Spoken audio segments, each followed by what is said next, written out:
예. 제가 이 야고보서 강의를 기도원에서 또 신학교에서 목사님들을 모이게 해서 제가 한 5년째 강의를 하고 있습니다. 그래서 오늘 또 강의한 그 내용을 가지고 뭐 설교보다는 말씀을 공부하는 그런 부드러운 시간으로 진행했으면 합니다. 오늘 나눠드린 그 인물은 제가 내일 굿TV에 가서 한 달 강의할 내용을 오늘 여러분들에게 나눠드린 거예요. 그래서 오늘 이 숫자가 많든지 적든지 저는 이런 것이 중요하지 않고 저를 처음 만나는 사람들에게 이 야고보서를 좀 쉽게 이해할 수 있도록 제가 아는 범위 내에서 전달하고 싶은 생각이 있습니다. 야고보서 5강, 6강, 7강, 8강으로 지금 나눠놨는데 1시간 동안에 이 4개를 전부 풀어드리려고 해요. 한 뭐 10분씩 이렇게 하면 될 것 같아요. 복잡하게 하지 않고 모르면 지면을 들여다봐도 이해가 안 되는데 설명을 누가 해주면 굉장히 쉽게 이해할 수가 있어요. 제 5강에 보면은 야고보서 1장에 마태복음과 로마서 갈라디아에서 들어있는 그 문장 단어가 다 들어있어요. 어디에? 야고보서 1장에 3장에 마태복음의 산당순 8복이 그 안에 들어있어요. 그렇죠? 그러면 이 공부는 왜 필요하냐면 산당순이 성서학당에 어떤 강사가 나와서 가장 설교하기가 어려운 성경 내용이 산당순이라고 그래요. 한 3년 전에 그런 것 같았어요. 방송국에서. 그래서 저도 산당순에 대해서 여러 가지 의문점이 많이 있었지만 야고보서에 산당순이 들어있다고 하는 것을 제가 이제 발견한 후부터 야고보서가 해석이 되니까 산당순이 해석이 되는 거예요. 그래서 산당순에 기록된 내용이 마태가 우리 독자들에게 어떤 메시지를 주고 있는가 오늘 제가 다 할 수는 없고 간단하게 몇 가지만 하면은 전부 이해할 수가 있을 것입니다. 야고보서에 먼저 우리가 보면은 시험을 참는 자는 복이 있다. 이 시험을 참는 자는 복이 있다. 이 복은요 천국을 얻는 복이라는 뜻이에요. 인내하면 생명의 멸류관을 얻는다. 생명의 멸류관은 천국 가야 했잖아요. 천국을 얻는다 그 말이에요. 그 다음에 또 어떤 이야기도 있어요. 욕심이 잉태하면 죄가 장성하면 사망을 낳는다. 자, 이런 말 뒤에 방금 이 세 가지 말 뒤에 무슨 말이 써있냐면 시험을 참는다.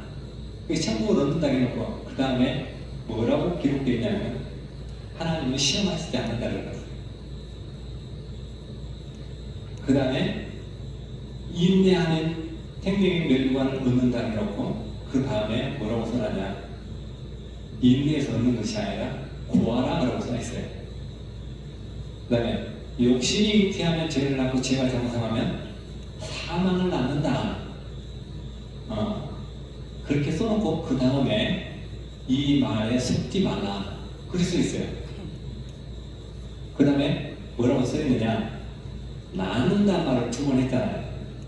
욕심이 잉태하면 죄를 낳고 그 다음에 죄가 장성하면 사망을 낳는다. 낳는다 2번 이야기했어요.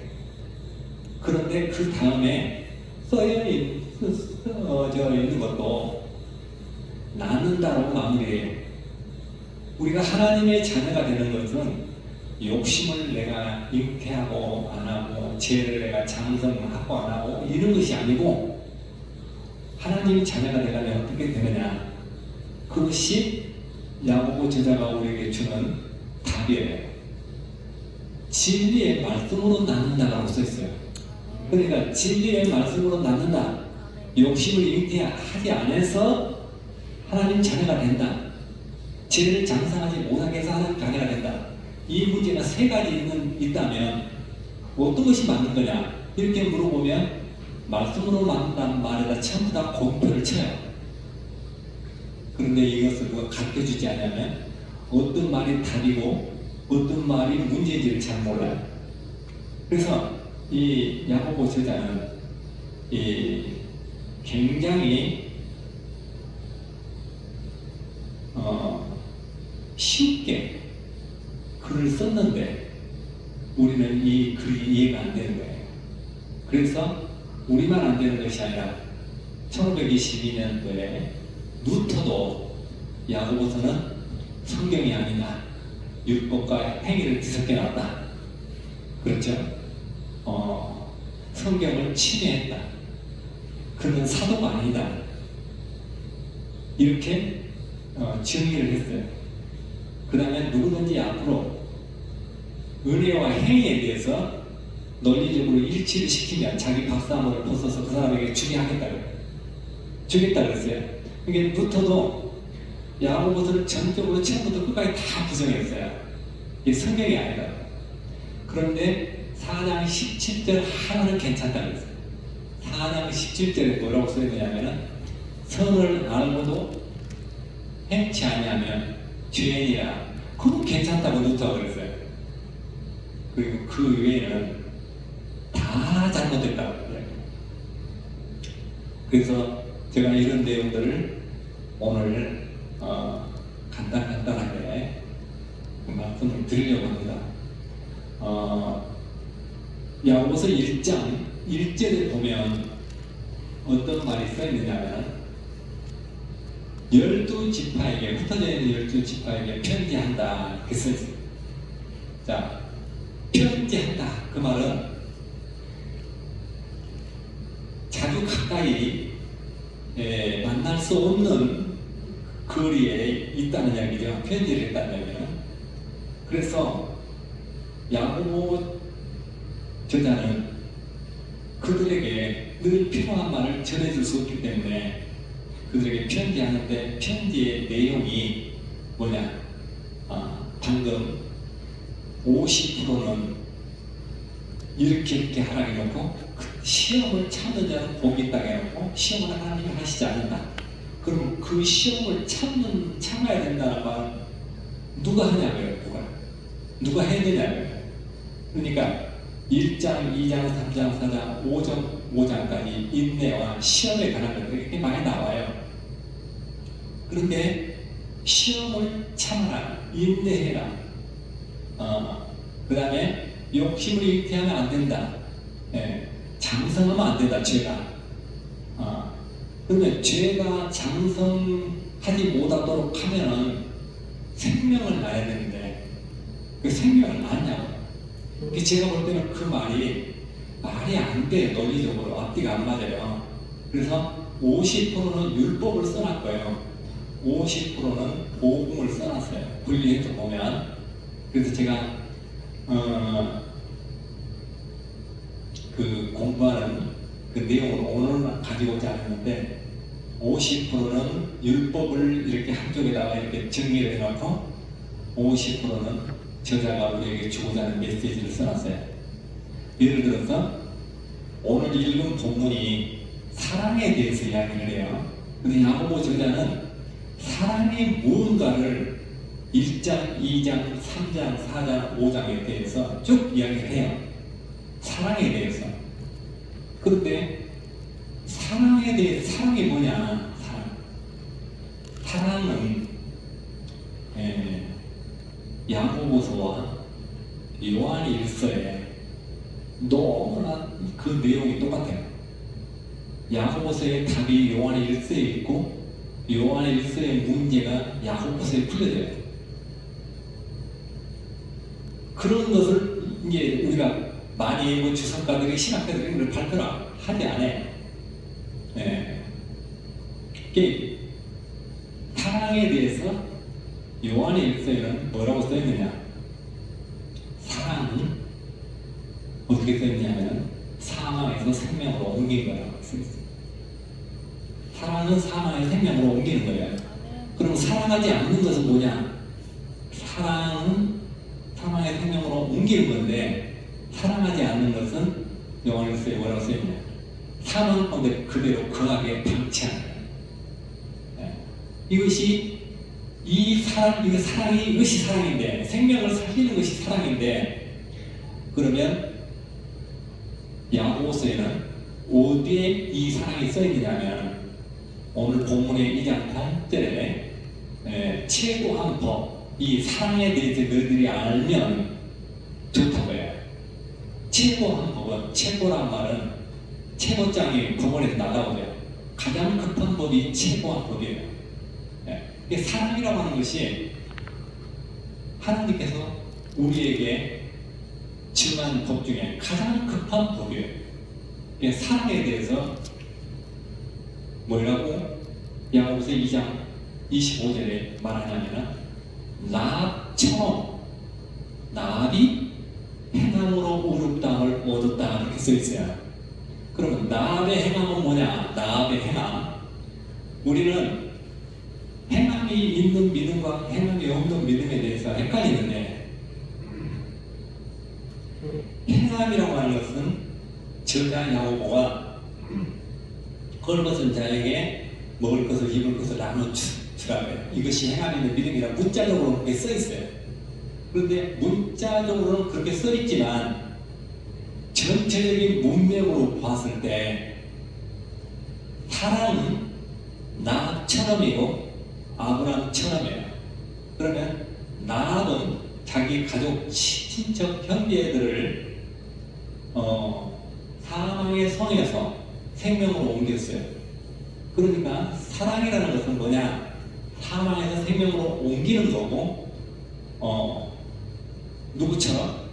나압처럼이야. 나압처럼. 야고보 저자는 나압하고 아브라함하고 욥하고 엘리야의 인물을 등장시켰어요. 네. 그래서 이 네 인물을 통해서 사랑이 뭔가, 사망에서 생명으로 옮기는 일이 뭔가 이것을 기록하고 있는데 우리는 이런 내용들에 대해서 그냥 대충 알고 지나가고요. 네. 가난한 자에게 헐벗은 자에게 먹을 것을 주라, 입을 걸 주라. 이것도 중요해요. 그런데 이 이야기는 이 땅의 주어예요. 이 세상의 주어. 그러면 이 안에 저자가 우리에게 말하려고 하는 하나나라의 주어는 뭐냐? 생명을 살리는 거예요. 육을 살리는 거라고 생명을 살리는 거랑 달라요. 네. 이 생명을 살리는 이 문제에 대해서 바울은 뭐라고 얘기하냐면 바울은 너 가지고 있는 걸 다 구제해도 하늘의 생명이 없으면, 한나라의 생명이 없으면 아무 소용이 없다고 했어요. 그러면 이 구제하는 것은 바울이 이야기할 때 생명 얻는 거라고 아무 상관이 없어요. 그런데 야고보서에는 가지고 있던 물질을 나눠줘야 된다라고 문자적으로 써있기 때문에 여기에 전부 걸려있는 거예요. 자, 이 말이 무슨 말이냐? 내가 다른 사람에게 물질을 나눠주려면 뭐가 있어야 돼? 물질이 있어야 돼. 물질이 없으면 못 나눠줘요. 그러니까 뭘 나눠주라 그 말은 나눠줄 것이 있는 사람한테 한 말이에요. 나눠주라고 하는 것은 나눠주라고 하는데 내가 나눠줄 것이 없으면 백날 못 나눠줘요. 그렇죠? 그러면 내 이웃을 내 몸과 같이 사랑하라고 그랬잖아요. 내 몸과 같이 사랑하려면 내 이웃을 얼마나 사랑해야 되냐면 내 주소가 천국에 있죠. 그러면 내 이웃도 천국 주소를 얻게 해주는 것이 사랑한 거예요. 생명을 얻게 하는 것이 사랑하는 거예요. 구제하고 도와주는 것이 이것이 플러스 돼서 산 믿음이라고 그러면 다른 사람에게 나눠줄 것이 없는 사람은 믿음이 없는 것이 될 거예요. 예. 그러니까 마태복음에 보면은 뭐라고 써있냐면은 꾸부자는 자에게 거절하지 말아요. 누가복음에 보면은 18장에 보면은 가지고 있는 것을 팔아서 가난한 자에게 나눠주면 다르다는 거예요. 요한 1서에 보면은 궁핍한 자에게 필요한 것을 줄 마음이 없으면 이게 주란 말이잖아요. 네. 그래서 성경에 보면은 이렇게 나눠주라 그러는데 물질이 있어야 나눠주듯이 사랑하려면 뭐가 있어야 되겠어요? 생명을 살리려면 뭐가 있어야 돼요? 생명이 있어야 돼요. 우리가 예수 생명이. 그런데 예수 생명이 있어야 다른 사람한테 나눠주는데 나눠줄 수 있으려면 내가 예수 생명이 있어야 되는데 예수 생명이 없는 상태에서 나눠주려고 하는 것은 그것도 거짓말하는 거예요. 예. 물질이 없는데 내가 100만 원씩 나눠줄 테니까 다 모이시오. 다 모였는데 나눠줄 돈이 없어. 그건 사기친 거잖아요. 자, 하나님 나라에 이 예수 생명을 내가 가졌느냐 갖지 않았느냐, 생명을 살리면 이 사람이 살아있는 믿음이고요, 생명을 살릴 수 없으면 그 믿음이 죽은 믿음이에요. 이걸 이야기하는 거예요. 네. 그러니까 병아리가 달걀 속에서 나오는데 달걀이 죽어 있으면 병아리가 안 나와요. 그렇죠? 그러면 병아리가 나오면 그 달걀은 생명이 있는 달걀이에요. 자, 호박씨가 생명이 있으면 뭐가 나와야 돼? 호박이 나와요. 호박이 안 나오면 죽은 씨예요. 그렇죠? 자, 우리가 예수 생명이 있으면 뭘 낳아야 돼? 예수 생명을 낳아야 돼. 예수 생명을 못 낳으면 그것이 죽은 믿음이에요. 예수 생명을 못 낳으면 죽은 믿음이에요. 그럼 예수 생명을 낳으려면 내가 예수 생명이 내 안에 있어야 돼요. 내 안에 예수 생명이 있으면 예수를 낳아요. 그래서 바울은 믿음이 있는가? 생명이 있는가? 뭐 해보라고 해요? 시험해보라고, 시험해보라고. 예수 생명이 있는 사람은 뭐가 있다? 증거가 있어, 증거가. 그 증거는 뭐다? 확신이에요. 호박씨가 생명이 있다 하는 증거는 호박 덩어리가 나오는 거예요. 우리 안에 예수 생명이 있다 그러면 우리를 통해서 나합과 같이 사망 가운데 있는, 사망의 성에 있는 가족, 친척, 형제들을 사망의 성 밖으로 끌어내야 돼요. 이것이 살아있는 믿음이에요. 이것이 안 되면 이건 죽은 믿음이에요. 그래서 굉장히 중요한 내용인데, 야고보서에 보면 뭘 말하고 있냐면 1장에는 내가 아까 이야기했듯이 어떤 내용들을 이야기하냐면 스스로 내가 경건하기 위해서는, 하나님의 의를 이루기 위해서는 말도 천천히 하고 듣기는 속히 하고, 그렇죠? 성질 내지 않고, 이것이 경건이에요. 경건. 그런데 내가 스스로 경건하다고 생각하면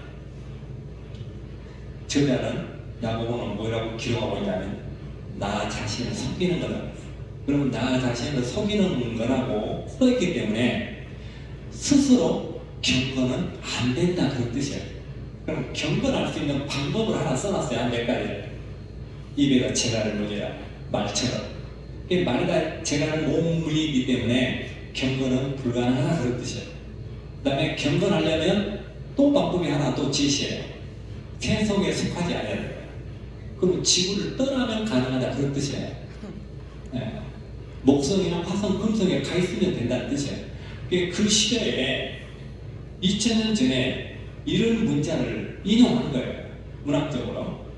그 다음에 경건하는 방법 또 하나 있어요. 환란날에 전쟁 때 고아와 가부들을 찾아다니며 도와주는 거라고 했어요. 이거 쉬운 일이 아니잖아요. 그러니까 경건은 어렵다.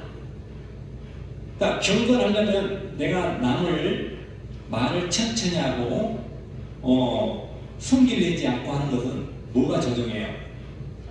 혀가 하죠, 혀. 그러니까 제가 성경 중에 야고보서만큼 이렇게 논리적으로 잘 정의된 이 성경이 저는 없다고 보는 거예요. 그 다음에 복음서 중에 복음서예요. 사복음서 안에 끼어 들어갔죠, 야고보서가. 그래서 옛날에 저는 나도 모르게 야고복음 그러고 했어요. 야고복음이 아니고 야고보서잖아요. 그래서 이 야고보서 저자는 그 혀에 대해서 이렇게 이야기를 하고 있어요. 혀는 통제가 안 되는 것이라고 또 이야기해요. 아까 경건이 안 된다고 이야기했고, 이 경건하려면 말을 천천히 하고 이렇게 하려면 이 혀로 해야 되는데, 혀는 뭐가 있냐면 근본이 지옥이라고 써있어요. 나의 인생의 소리를 불태운다고 써있어요. 그 다음에 혀는 유일하게 길을 잃을 수가 없어요. 모든 다른 어떤 미생물도 다 길을 잃을 수가 있는데, 짐승도 길을 잃을 수가 있고, 그 힘이 센 말도 재갈을 물려갖고 그 힘을 이용하는데 혀는 길을 잃을 수가 없어요.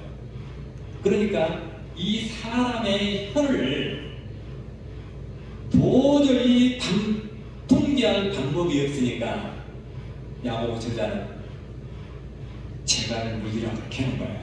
재갈을 물리면 혹시 말이 재갈을 물려야 통제가 되듯이 사람에게 우리 혀도 재갈을 물리면 혹시 통제가 될지 모른다 그런 뜻이에요. 그러니까 내가 이 혀를 통제하라는 뜻이 아니고 이 혀는 통제가 안 된다 그런 뜻이에요. 그래서 여기서 말하는 것은 그러면 혀를 아무렇게 넣어줘도 된다는 말이 아니라 우리가 자기의 의로는 자기의 노력으로는 하나님의 나라의 자녀가 되는 길이 없다고 말해요. 그래서 야고보서에 보면은 저는 이런 안경을 쓰고 야고보서를 보라고 제가 이야기해요. 어떻게 되냐면 하늘의 것과 땅의 것으로 나눠놨어요. 철저하게 나눠놨어요. 야고보서 1장 17절에 보면은 위에서 온 것이 은사와 은혜, 위에서 온 거라고 써있어요. 그 다음에 3장의 15절에 보면 위에서 온 것이 아니냐. 그럼 어디 거예요? 땅의 것이죠. 위에서 온 것이야 되지 위에서 온 것이 아니면 마귀적이요 세상적이라고 써있어요. 그 다음에 17절에는 3장 17절에는 뭐라고 써있냐면 위에서 온 것이야만이, 위에서 온 것이야만이 하나님 나라의 열매를 맺는다. 그러면 야고보는 철저하게 위에서 온 것을 주장하고 있는데 나눠주고 입혀주고 구워주고 하는 것은 이 땅의 거예요. 땅의 것. 그런데 땅의 것은 마귀적이고 세상적이라고 했는데 이것을 보태야 산 믿음이라고 이렇게 생각하면은 이것이 앞뒤가 안 맞는 거예요. 세상적이요 마귀적이라고 했단 말이에요. 그러면 이 세상적인 것은 무시하라는 얘기가 아니라 성경에 저자가 우리에게 주는 메시지 본질이 그렇다는 거예요. 그래서 야고보서를 우리가 해석할 때 위의 것이냐 땅의 것이냐, 두 번째 자기의 의냐 하나님의 의냐. 예, 야고보서는 제가 야고보서와 로마서를 비교하고 요한일서와 야고보서를 비교하고 마태복음과 야고보서를 비교하는 것들이 여기 있어요. 여러분들에게 나눠주는 일부가 나갔어요. 그래서 이 땅의 것들, 상대가 이것을 바울도 이렇게 이야기해요. 3장 21절에 로마서 3장 21절에 뭐라고 했어요? 세상 법 외에 하늘에서 위에서 한 의가 내려온다. 그러니까 바울도 위의 것을 이야기해요. 그 다음에 야고보도 위의 것을 이야기해요. 그럼 마태도 그래요. 마태는 어떻게 이야기하느냐? 마태도 야고보와 비슷하게 앞에다가 율법을 베이스를 깔고 율법으로는 안 된다 하면서 복음을 나중에 이야기해요. 그런데 마태는 5장에다가 율법을 깔고 6장에 가서 복음을 말해요. 그러니까 이해하기가 굉장히 힘들어요. 마태복음은. 그래서 상당히 어려운 거예요. 근데 야고보서는 바로바로 그 뒤에 답을 써놨어요. 그래서 욥과 그 다음에 아브람과 엘리야에 대해서 제가 시간이 좀 필요한데 이런 것들을 간단하게 하고 나갈게요. 아브람에 대해서 그 행함으로 의롭다함을 얻은 것이 아니냐 그렇게 써있죠. 그러니까 제가 지금까지 이야기했던 대로요. 문자적으로 그걸 해석하려면 이 해석이 저자가 우리에게 주고자 하는 메시지가 정확하게 전달되기가 힘들어요. 그러니까 문자적으로만 보지 말고 그 짧은 그 문장 속에 저자가 우리에게 뭐를 주려고 하는가를 이렇게 좀 봐야 돼요. 아까 나합은 행함으로 의롭다함을 얻은 것이 아니냐.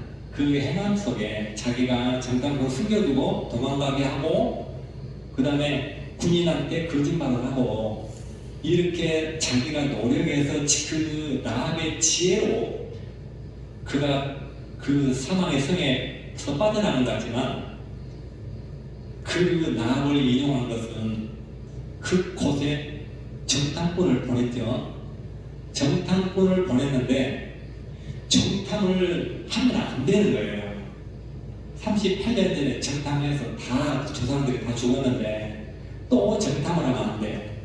그러면 정탐꾼이라고는 이게 써 있는데 저자는 그 정탐꾼을 뭐라고 기록했느냐? 저가 사냥을 적대하여. 그러니까 뭘로 기록한 거예요? 천사로 기록한 거예요. 그럼 천사를 누가 보냈어요? 하나님이 보낸 거예요. 왜 보냈어요? 사망의 성에서 끌어내려고. 왜 끌어내요? 하나님의 자녀이기 때문에. 왜 자녀예요? 희생인데 그는 하나님의 예수님의 족보에 들어갈 족보를 이어갈 여인이라고 마태복음 1장에 써있어요. 이 창세 전에 선택해야 하는 거예요. 자, 여기서 우리가 나합에 대해서는 대충 이렇게 이야기하면 이해가 되는데 아브람에 대해서는 상당히 어렵고 난해해요. 아브람의 행함에 대해서 의롭다 얻은 행함이 뭐냐고요? 모두가 이 문제가 해석이 안 돼. 아들 이삭을 하나님 앞에 바쳐서 그가 의롭다함을 얻었다 이렇게 생각을 하는데 그것을 이 단면만 보지 말고 그 속에 왜 하나님께서 아브람을 시험하셨는가를 우리가 그 내용을 좀 분석해야 돼요. 자, 아브람의 의는 아들 이삭을 드리기 전에 이삭과 아브람의 대화한 내용이 있어요. 어떤 내용이에요? 아버지, 양은 어디 있습니까? 그죠? 양은 어디 있냐? 그때 아브람이 어떻게 이야기해요?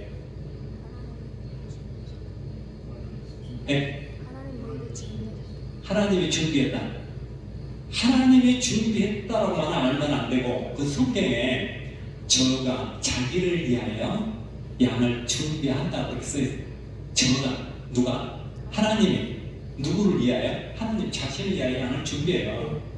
왜 자신을 위해서 준비해야 되냐면 이삭이 죽었으면 하나님이 아브라함과 약속했던 계약이 파괴되어요. 죽으면 안 돼요. 그래서 아브라함의 입술을 통해서 양을 준비한다라고 말하잖아요. 이 소리를 누가 들어요? 하나님이 들으신 거예요. 그래서 하나님은 양을 준비하신 거예요.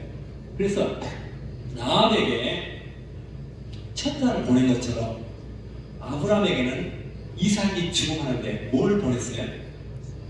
양을 보내요. 양. 그러니까 아브라함에게도 은혜를 강조하고 있고 나합의 사건 속에도 하나님께서 천사를 보냈다고 하는 은혜를 강조하고 있어요. 엘리야도 마찬가지예요. 욥도 마찬가지예요. 오늘은 엘리야, 욥 못할 수도 있어요. 자, 중요한 것은 아브라함이 지금 시험을 당한 이유는 뭐냐? 그 속에 문자 속에 그가 기록된 짧은 문장을 보고 우리가 해석을 하려고 하지 말고 아브라함이 100대 때 그 모습으로 돌아가요. 하나님께서 이삭을 아브라함에게 준다고 할 때 아브라함이 믿었어요? 안 믿었어요. 어떻게 안 믿었냐면은 이렇게 이야기해요. 17장 17절 창세기에 이스마엘이나 잘 살게 해달라고 해요. 그러니까 하나님이 아들을 내년 이맘때 주겠다고 하는데 거절하는 거예요. 거절. 자, 우리가 2000년 전에 우리 죄의 문제를 예수님이 해결하셨어요. 자, 안 믿으면 우리가 어디가 있어요? 사망 가운데 있는 거예요. 사망 가운데. 2000년 전에 오신 우리 문제를 해결하신 예수님을 우리는 믿는데 아브라함은 내년 이맘때 새 생명을 준다는데 안 믿는 거예요. 그러니까 우리는 영원한 생명을 우리에게 주겠다고 하는 것을 우리는 믿고 있는데 아브라함은 내년 이맘때에 새 생명을 주겠다는데 안 믿는 거예요. 누가 믿음이 좋아요? 아브라함보다 우리가 훨씬 좋은 거예요. 그래서 그 아브라함을 믿음이 없는 아브라함을 믿음의 조상으로 세워야 되기 때문에 하나님께서는 시험하신 거예요. 시험하실 때 그러니까 우리가 생각할 때 아브라함이 아들을 드리는 그 자체는 엄밀히 따지면요 그건 살인죄예요. 그렇잖아요. 그 다음에 사람을 신에게 드린다고 하는 것은 이것은 그 하나님 법에 용납이 안 되는 문제예요. 그렇죠? 사람을 죽여서 하나님 이걸 그 신에게 바친다. 이것은 이교도들 그때 당시 그들이 제사 방법이에요. 그러니까 우리는 이 속에서 무엇을 알아야 되냐면 아브라함이 100대 때는 하나님의 약속을 안 믿었는데 어떤 내용을 안 믿었냐면 아들을 준다는데 아들을 안 믿었잖아요.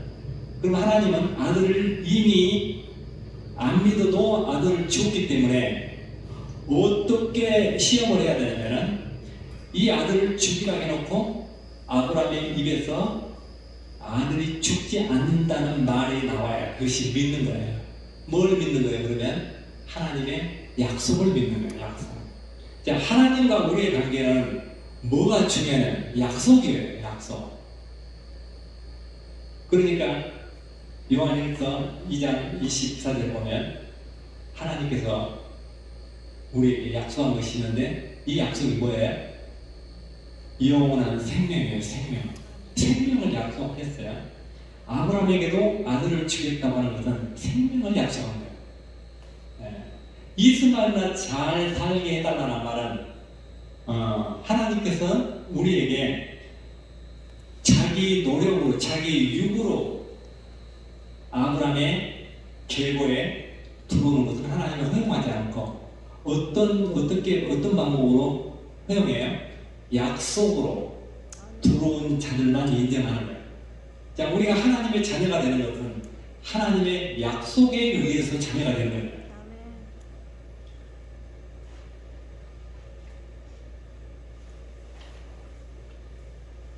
자, 오늘 아브라함에 대해서 나합에 대해서 이야기했고 그 다음에 우리가 오해를 많이 하는 내용 중에 또 하나는 뭐냐면 욥이에요. 욥. 자, 야고보 저자가 욥을 왜 인용했는가? 네, 이렇게 써 있어요. 욥에 대해서 너희들이 들었고 그 다음에 그의 마지막을 보았거니와 그렇게 써 있어요. 그러면 욥에 대해서 그 다음에 뭐라고 하냐? 그러니까 욥이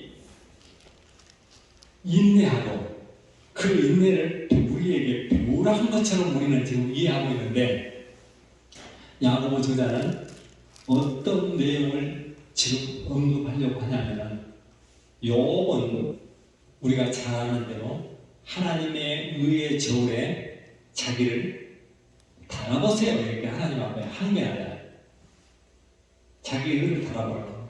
욥이 얼마나 의로웠냐면 석경에 눈이 되어졌고 절름발에 발이 되어졌고 의로 옷을 삼아 입었고 욥은 천녀에게 주목하지도 않고 의롭게 산 사람이에요. 그런데 그가 고난을 당하고 엄청난 질병 속에서 헤매고 있잖아요. 그래서 욥은 스스로 내가 왜 이렇게 고난을 당한지 모르고 있는 거예요. 하나님께서 욥이 왜 고난을 당하고 있는지 욥이 의의 저울에 본인을 바라보라고 하니까 하나님께서 이렇게 이야기해요. 욥, 네가 의로우면, 욥에게 지금 하는 말이에요. 네가 의로우면 내가 불의한 자냐. 그 말 속에는 무슨 내용이 있느냐면은 욥은 너는 불의한 자야. 너에게 고난은 내가 주었어 그 말이에요. 그 다음에 내가 너에게 심판을 했는데 네가 심판을 패할래. NIV 성경에는 네가 나를 송사할래. 네가 나를 재판할래. 하나님이 이렇게 하시잖아요. 그러면 욥은 뭐예요? 결과적으로 죄인이에요. 죄인이기 때문에 죄의 결과대로 그에게 고난이 온 거예요. 그런데 야고보서는 어떤 점을 인용하냐면 욥에 대해서 의를 배우라는 것이 아니라 욥 같은 죄인도 하나님이 자비와 긍휼로 그 고난을 회복시켰다고 하는 것을 거기다 남기는 거예요. 이제 시간이 없으니까 마지막으로 엘리야를 제가 말씀을 드리자면, 엘리야는 우리가 성경의 인물 중에 굉장히 두 번째 가라면 서른 정도로 굉장한 사람이에요. 어떤 점에 대해서 그는 비가 오기도 하고 오지 않기도 했고 먹을 것이 없는 사렙다 가부의 집에 가서 기름과 밀가루가 떨어지지 않게 가물었는데 비가 올 때까지 계속 먹을 수 있도록 기적을 했거든요. 그 다음에 850대 1로 싸워서 이겼어요. 또 뭘 했습니까? 그런데 이런 능력이 있는 엘리야가 능력이 있죠. 뭘 두려워하냐면 노뱀나무 아래서 죽고 싶어요. 이세벨에게 쫓기니까 이제 내 생명은 끝났다 하고 어떻게 하려고 그래요? 노뱀나무 안에서 엘리야가 죽으려면 어떻게 하면 죽어요? 숨을 안 쉬면 죽어요? 네, 먹을 것을 안 먹으면 죽어버려요. 그러니까 먹을 것을 안 먹으면 죽으니까 하나님은 죽지 못하게 하려고 어떻게 해야 돼요? 천년 동에도 먹을 걸 갖다 줘야 돼요. 뭐 하기 위해서? 그가 해야 될 일이 남아있어요. 그래서 먹고 힘을 얻게 해서 40주야를 350km를 걸어서 그 다음 일을 행하게 하고 바톤 터치를 하게 만든 거예요. 그렇죠. 그러면 엘리야는 땅의 문제, 비가 오게 하고 사렙다 가부를 살리고 850대 1로 싸워서 이기고 그는 무슨 문제를 해결한 거예요? 땅의 것을 해결한 거예요. 근데 무슨 문제를 해결하지 못해요? 생명에 관한 문제를 해결 못한 거예요. 본인이. 그러니까 아브람도 아들을 죽이라고 하죠. 하나님께서. 아브라함이 아들을 죽이면 누가 죽어요?